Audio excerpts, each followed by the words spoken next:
Welcome back to our channel Tanglish to English. Today's topic is could have, should have, would have. எப்படி இதை சென்டென்ஸ்ல use பண்ணலாம்னு ஈஸியாவும் சிம்பிளாவும் சொல்லித்தரேன். வீடியோவை skip பண்ணாம ஃபுல்லா பாருங்க. அதுக்கு முன்னாடி நம்ம சேனலை சப்ஸ்கிரைப் பண்ணாம இருக்கவங்க சப்ஸ்கிரைப் பண்ணிக்கோங்க. பக்கத்துல இருக்க பெல் ஐக்கனை கிளிக் பண்ணிக்கோங்க. Are you ready? Let's get started. First வந்து could have. could have ஓட மீனிங் என்னன்னா இருந்திருக்க முடியும், இருந்திருக்கலாம் அப்படி. அதோட form could have plus past participle. எப்பவுமே could have past participle ஓட தான் வரும். past participle னா என்ன? third form of the verb. அது ஒண்ணும் இல்ல. இப்போ ஒரு எக்ஸாம்பிள் கொடுத்திருக்கேன். go, went, gone.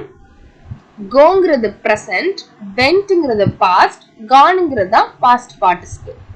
use case 1 பார்க்கலாம். something was possible in the past. கடந்த காலத்துல ஏதோ ஒண்ணு சாத்தியமா இருந்திருக்கலாம், இருந்திருக்க முடியும், அது அப்படி இருந்திருக்க முடியும் அப்படின்னு சொல்றது. நெக்ஸ்ட் வந்து you had the ability to do something in the past but that you didn't do it. இதை நம்ம செஞ்சிருக்கலாம், செஞ்சிருக்க முடியும், ஆனா நம்ம அதை செய்யாம விட்டுருப்போம். அதை தான் சொல்றோம். எக்ஸாம்பிள் ஃபர்ஸ்ட் கேஸ் படிச்சோம்ல, யூஸ் கேஸ், அதோட example. First example, my son could have stayed up late but he decided to go to bed early. என் பையனால முழிச்சிருக்க முடியும், ஆனாலும் போய் அவன் தூங்கிட்டான் அப்படின்னு சொல்றாங்க. First, India could have won the match but they didn't try hard work. இந்தியாவால மேட்சை win பண்ணிருக்க முடியும், ஆனா அவங்க போதிய முயற்சி எடுக்கல. Next example, he could have studied harder but he was too lazy and that's why he failed the exam. அவனால நல்லா படிச்சிருக்க முடியும், ஆனாலும் அவனோட சோம்பேறித்தனத்தால எக்ஸாம் ஃபெயில் ஆயிட்டான் அப்படின்னு சொல்றதுதான். யூஸ் கேஸ் 2 பார்க்க போறோம். when we want to make a guess about something that happened in the past. அதாவது கடந்த காலத்துல நடந்த ஒன்ன பத்தி நம்ம கெஸ் பண்ணிக்கிறது, யூகிச்சுக்கிறது அப்படிதான். Second, in this case we don't know if what we are saying is true or not true. We are just talking about our opinion of what maybe happened. அதாவது நம்மளா ஒண்ணு வந்து யூகிச்சு சொல்றதுதான், அது உண்மையா தப்பா அப்படிங்கறதுலாம் இல்ல, நம்மளா சொல்றது, அவ்வளவுதான். இதோட எக்ஸாம்பிள் என்னன்னு பார்க்கலாம். இப்ப யூஸ் கேஸ் 2க்கு எக்ஸாம்பிள் பார்த்தா நல்லா புரியும். இப்ப example, why Arun is late அப்படின்னு டீச்சர் கேட்கும்போது ஒரு ஸ்டூடெண்ட் சொல்றான், he could have got stuck in traffic. அதாவது டிராபிக்ல சிக்கி இருந்திருக்க முடியும், அதாவது இருந்திருக்கலாம் அப்படின்னு அவனோட கெஸ்ல சொல்றது. நெக்ஸ்ட் இன்னொரு பையனா சொல்றான், he could have forgotten that we were meeting today.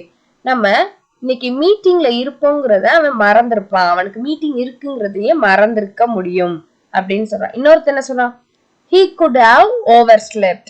அதாவது அதிக நேரம் அவன் தூங்கி இருக்க முடியும், தூங்கி இருக்கலாம் அப்படின்னு சொல்றான். நெக்ஸ்ட் வந்து we can also choose to use might have plus past participle to mean the same thing. என்னன்னா கெஸ் பண்ணி நம்ம சொல்றதுக்கு might haveவும் போட்டுக்கலாம், could haveக்கு பதில்ல. இப்போ ஒரு எக்ஸாம்பிள் சொல்றேன் பாருங்க. he might have got stuck in traffic அப்படிங்கிறது ரெண்டுமே ஒரே மீனிங் தான் இருக்கும். நெக்ஸ்ட் வந்து should have. should have ஓட மீனிங் இருந்திருக்க வேண்டும். ஃபார்ம் வந்து should have plus past participle. past participleனா நமக்கு என்னன்னு தெரியும். நெக்ஸ்ட்டுக்கு மூவ் ஆயிடலாம். Use case 1, regretting what you did or didn't do when you are talking about yourself. அதாவது நம்மளை பத்தி பேசும்போது என்ன பண்ணுவோம்னா, நம்ம அதை அன்னைக்கு செஞ்சிருக்கணும், நம்ம அதை அன்னைக்கு பேசிருக்க கூடாது அப்படின்னு சொல்லுவோங்க. அதான் example. I should have gone to bed early.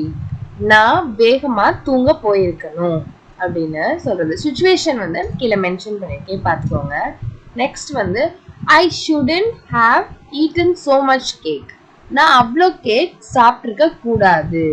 ஏன் ஒரு மாதிரி இருக்கீங்க? நான் நிறைய கேக் சாப்பிட்டுட்டேன், அதனால எனக்கு ஒரு மாதிரி இருக்குது அப்படிங்கிறதுக்கு சொல்யூஷன் தான் I shouldn't have eaten so much cake அப்படிங்கிறது.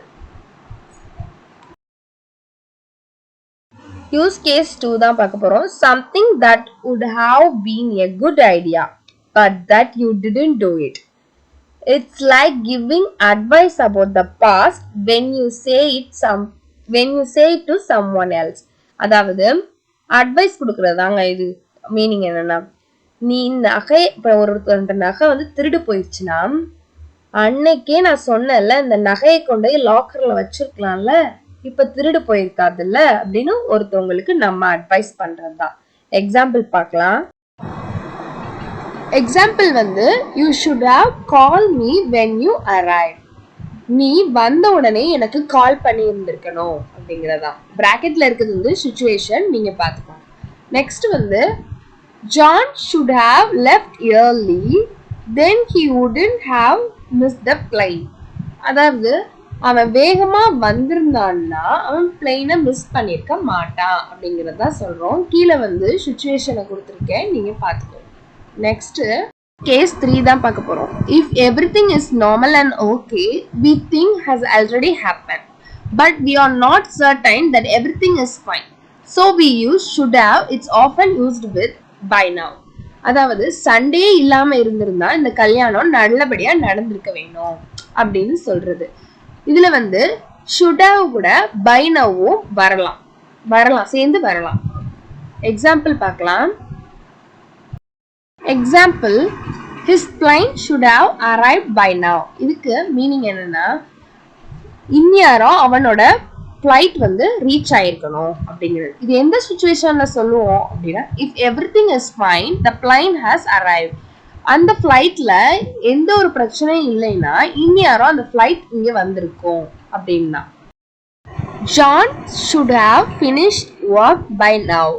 எந்த பிரச்சனையும் இல்லாம இருந்திருந்தா ஜான் இந்நேரம் ஒர்க்கை முடிச்சிருக்கணும். அதோட சிச்சுவேஷன் எந்த சிச்சுவேஷன்ல யூஸ் பண்ணுவோம்னா, ஜானோட ஒர்க்ல எந்த இஷ்யூமே வராம இருந்திருந்தா இந்நேரம் அவன் ஒர்க்கை முடிச்சிருந்திருக்கணும் அப்படின்னு சொல்றது. லாஸ்ட் ஒன் வந்து would have. would have ஓட மீனிங் இருந்து இருப்பேன் அப்படிங்கிறது. ஃபார்ம் வந்து would have plus past participle. Past பார்ட்டிசிபிளோட தான் would have வரும். யூஸ் கேஸ் 1 என்னன்னு பார்க்கலாம். with if condition. if condition ஓடையும் would have வரலாம்.